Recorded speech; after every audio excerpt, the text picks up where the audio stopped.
Good evening to all of you. So welcome to my channel Inspire Pharma. So पेश हूँ आज आपके सामने एक अनदर इंटरेस्टिंग टॉपिक पे वीडियो को लेके। आज की वीडियो का टॉपिक होने वाला है मोहल्ला क्लिनिक में फार्मासिस्ट की वैकेंसीज।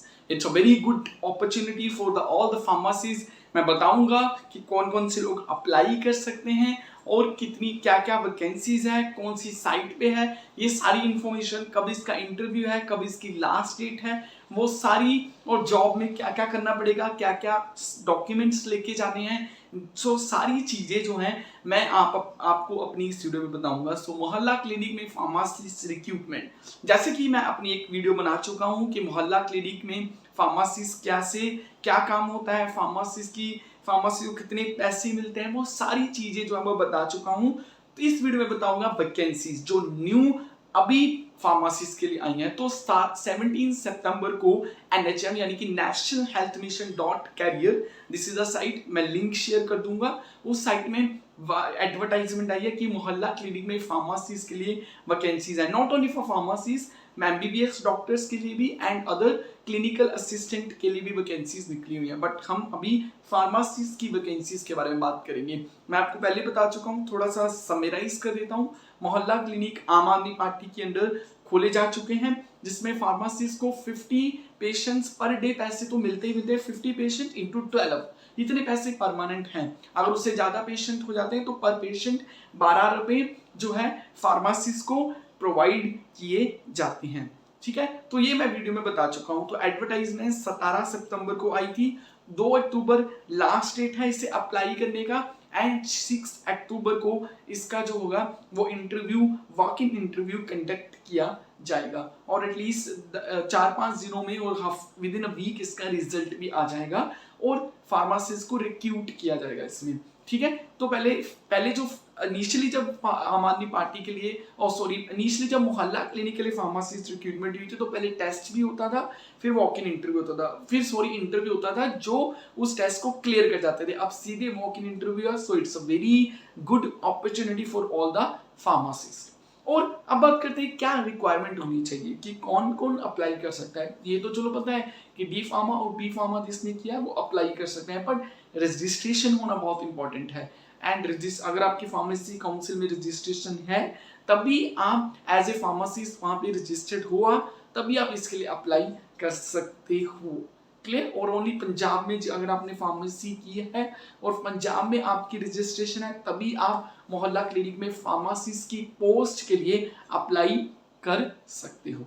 ठीक है, चलो हमने ये बता दिया कि चलो ठीक है कि फार्मासिस्ट जो है वो अप्लाई कर सकते हैं। उसके बाद एक्सपीरियंस कैंडिडेट को ज्यादा प्रेफरेंस मिलेगा। अगर आपने डिप्लोमा इन फार्मेसी या बी फार्मेसी के बाद किसी हॉस्पिटल में एज ए फार्मासिस्ट जॉब की हुई है, then it you have the very good chance, और आपके सिलेक्शन के चांसेस भी ज्यादा होंगे as compare to the fresher pharmacist. ठीक है, 6 अक्टूबर को मैंने बताया कि इसका इंटरव्यू है। इंटरव्यू में आपने क्या क्या डॉक्यूमेंट्स लेके जाने हैं। पहले तो अगर आपने बी फार्मा या डी फार्मा किया है, उसका क्वालिफिकेशन, डिग्री सर्टिफिकेट, मार्कशीट्स भी लेके जा सकते हो, या अगर आपके पास ओनली डिग्री जिसमें बताया गया कि आपने बैचलर इस कॉलेज से ऐसे की है, डिप्लोमा किया है, तो उसका ले जाइए। ठीक है, अपनी पासपोर्ट साइज फोटोज जरूर लेके जानी है। इसके अलावा आपकी 10th और +2 जिसमें पंजाबी सब्जेक्ट होना चाहिए वो जरूर लेके जाना है। ठीक है, तो इसके अलावा आपका registration certificate and experience certificate. So this are the 5 to 6 documents जो उस एडवर्टाइजमेंट में भी टर्म्स एंड कंडीशन के ऊपर एक रिक्वायरमेंट क्या क्या है उसमें सारा कुछ बताया गया है। थोड़ा सा टर्म्स एंड कंडीशंस के बारे में बात कर लेते हैं। 9 to 3 या 8 to 2 टाइमिंग होती है, समर में 8 to 2 and 9 to 3 winter pharmacist के लिए, मैं पहले बता चुका हूँ। अब टर्म्स एंड कंडीशंस क्या है, फार्मासिस्ट रजिस्टर्ड होना चाहिए। इसके अलावा जब फार्मासिस्ट सेलेक्ट हो जाता है, उसके बाद उसको क्या क्या कंडीशंस का ध्यान रखना है। उसके बाद ये ध्यान रखना है कि आपको फार्मासिस्ट जो है वहां पे जब काम कर रहा है तो पेशेंट्स के साथ पोलाइटली हैंडल करे। एंड क्योंकि इन द मोहल्ला क्लिनिक फार्मासिस्ट के लिए सिर्फ 1 साल की ही कॉन्ट्रैक्चुअल बेस पे उसे सेलेक्ट किया जाता है। अगर उसका सारा रिव्यू अच्छा आता है, मतलब वो अच्छे से पेशेंट्स को हैंडल कर रहा है, ओपीडी रजिस्टर अच्छे से मेंटेन कर रहा है, जो वहां पर एमबीबीएस डॉक्टर है वो भी उसका रिव्यू अच्छा दे देता है, तो उस केस में उनका जो कॉन्ट्रैक्ट है वो 1 साल के लिए और एक्सटेंड हो सकता है। परमानेंट नहीं होगा, बट 1 साल उसे एक्सटेंड कर दिया जाएगा। तो अपने वो 1 साल को एक्सटेंड करवाने के लिए फार्मासिस्ट को मोहल्ला क्लिनिक में काम करते समय किन किन बातों का ध्यान रखना है वो मैं बता रहा हूँ। वो मैं क्या बता रहा हूँ, वो ये बता रहा हूँ कि फार्मासिस्ट को पेशेंट्स को पोलाइटली हैंडल करना है, ठीक है।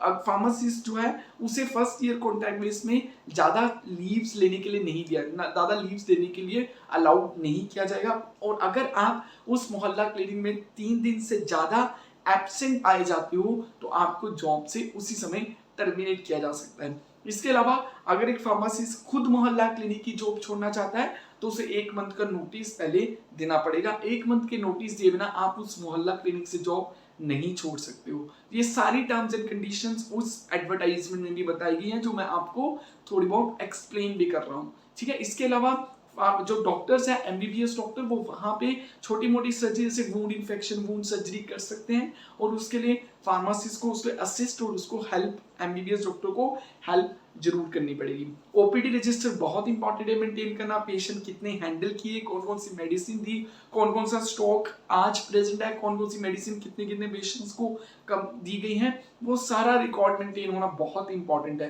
क्योंकि वही सारी चीजें आपके कॉन्ट्रैक्ट को एक्सटेंड करवाने में आपकी हेल्प करेगी। अगर कोई पेशेंट आपकी कंप्लेंट कर देता है तो इस केस में pharmacist is only responsible for that. So pharmacist को बहुत ही पोलाइटली पेशेंट्स को हैंडल करना है without being panic and without showing the anger.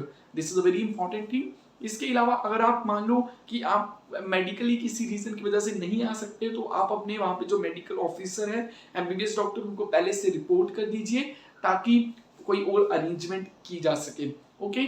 और इसके अलावा फार्मासिस्ट को बायोमेडिकल वेस्ट मैनेजमेंट के बारे में सारा कुछ पता होना चाहिए, रूल्स एंड रेगुलेशन उसके क्या क्या हैं, ठीक है, जो भी वेस्ट को डिस्कार्ड करने के रूल्स होते हैं।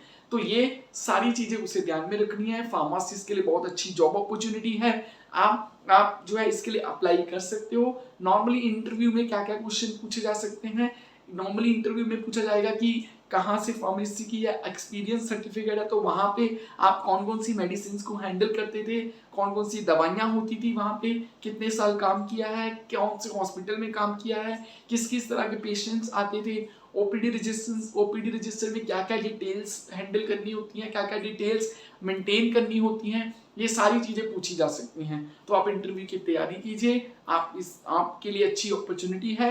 मोहल्ला क्लिनिक 2 अक्टूबर लास्ट डेट है, मैं फिर से बता देता हूँ। एप्लीकेशन जो है अप्लाई करने की, और 17 सितंबर से पोर्टल जो है ओपन हो चुका है, आप अप्लाई कीजिए। आई होप आपको अच्छी जॉब मिलेगी and best of the luck for your future. मिलते हैं नेक्स्ट वीडियो में अनदर इंटरेस्टिंग कंटेंट के साथ। Till the time, like, share and subscribe my official YouTube channel Inspire Pharma। मिलते हैं नेक्स्ट वीडियो में अनदर इंटरेस्टिंग कंटेंट के साथ। Thank you.